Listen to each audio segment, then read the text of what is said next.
Test debut કર્યા પછી આખા 12 વર્ષ સુધી ટીમ ઇન્ડિયામાં વાપસીની રાહ જોઈ, અને એ પણ સહેજ પણ હિંમત હાર્યા વગર. જી હા, આ ક્યારેય હાર ન માનવાના અદ્ભુત જજુમતી કહાની છે આપણા પોરબંદરના સિંહ જયદેવ ઉનડકટની. નમસ્કાર, સ્વાગત છે તમારું અમુ ગુજરાતની સિરીઝ ગુજરાતી ધુરંધરો એપિસોડ 13માં. પોરબંદરમાં જન્મેલા જયદેવે ખૂબ નાની ઉંમરે ઇન્ટરનેશનલ ક્રિકેટમાં ડેબ્યુ તો કરી લીધું, પણ સમય એવો પલટાયો કે એને લાંબા સમય સુધી ટીમની બહાર રહેવું પડ્યું.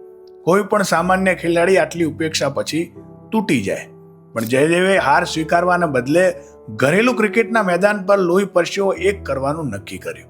કેપ્ટન તરીકે પોતાની આગેવાનીમાં સૌરાષ્ટ્રની ટીમને રણજી ટ્રોફી ચેમ્પિયન બનાવી અને એક જ સિઝનમાં રેકોર્ડ બ્રેક 67 વિકેટો ઝડપીને ઇતિહાસ રચવી દીધો.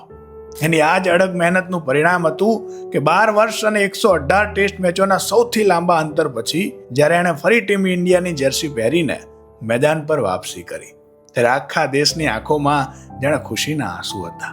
કહેવાય છે ને કે ધીરજના ફળ એ મીઠા હોય છે. જયદેવે સાબિત કર્યું કે સાચો ધુરંધર એ જ છે જે ગમે એવા કપરા સમયમાં પોતાની કિસ્મત જાતે બદલી નાખે.